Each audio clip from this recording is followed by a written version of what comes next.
Amici YouTube, ritrovati sul canale Riparo Fai da Te. Prima di iniziare con un nuovo video vi invito a lasciare un like e a iscrivervi al canale.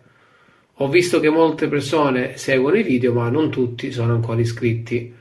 La vostra iscrizione mi incentiva a fare questi video per aiutare molti di voi. Oggi andremo a sostituire una batteria di un orologio a marchio O'Clock, un orologio che costa all'incirca intorno ai 20 euro. La batteria è molto semplice da sostituire, lo facciamo insieme. Andiamo a togliere la parte principale dell'orologio dal suo cinturino. Per smontare la parte inferiore dove è collocata la batteria basta prendere un cacciavite a taglio di questo genere qui. C'è una piccola fessura da un lato, in questo caso si trova da questa parte qui. Basta fare un po' di leva piano piano e il coperchio del nostro orologio viene via. La batteria è posizionata qui sotto, eccola qua. È una batteria, io qua c'ho il ricambio, è una batteria che riuscite a trovare anche su internet, è una SR920 SW. Andiamo a togliere la batteria aiutandoci sempre con il cacciavitino a taglio. Ecco qui.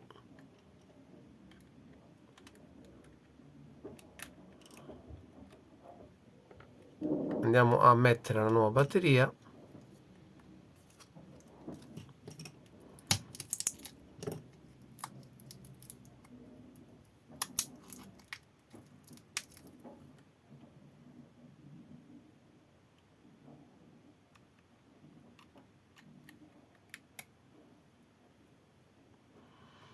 Andiamo a rimettere il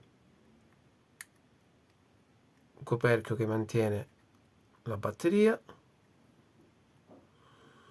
Ora mettiamo la parte inferiore, quindi il tappo, e andiamo a premere in modo che si incastri per bene. Ecco qui,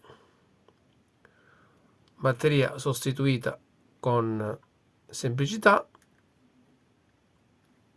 Lo posizioniamo nel suo alloggio.